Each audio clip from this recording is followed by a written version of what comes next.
L'Olympique de Marseille a retrouvé le sourire au Vélodrome en s'imposant 5-2 face au Paris FC lors de la deuxième journée de Ligue 1. Après une semaine agitée en coulisses, marquée par une polémique interne, les hommes de l'OM ont livré une prestation pleine de caractère pour rassurer leurs supporters et relancer leur dynamique. Le match a rapidement tourné en faveur des Phocéens grâce à un Pierre-Emerick Aubameyang décisif. L'attaquant gabonais a d'abord provoqué un pénalty transformé par Mason Greenwood, 18e minute, avant de doubler la mise sur un corner tiré par l'Anglais, 24e minute.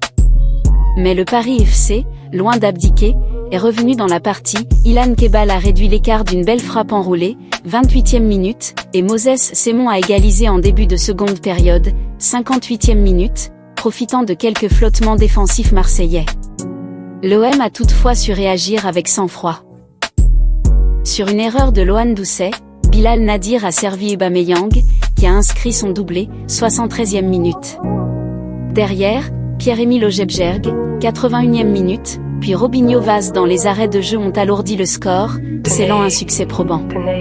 Ce large succès, porté par un Aubameyang retrouvé, à valeur de symbole, Marseille se réaffirme et retrouve confiance après des turbulences internes. De Zerbi a reconnu les faiblesses défensives de l'OM, jugeant que les buts du Paris FC avaient été concédés, trop facilement, faute d'une meilleure gestion du ballon.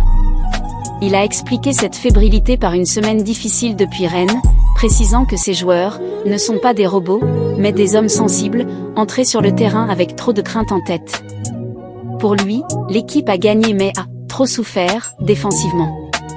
Maxime Lopez a jugé la défaite 5-2, très cher payée, estimant que son équipe avait tenu tête à l'OM et même réussi à revenir à 2-2 avant de céder sur des erreurs fatales.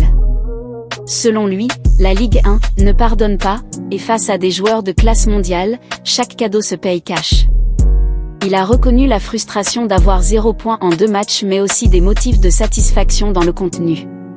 Ému de rejouer au Vélodrome où il a vécu de grands moments, il considère que son équipe méritait mieux malgré le score lourd.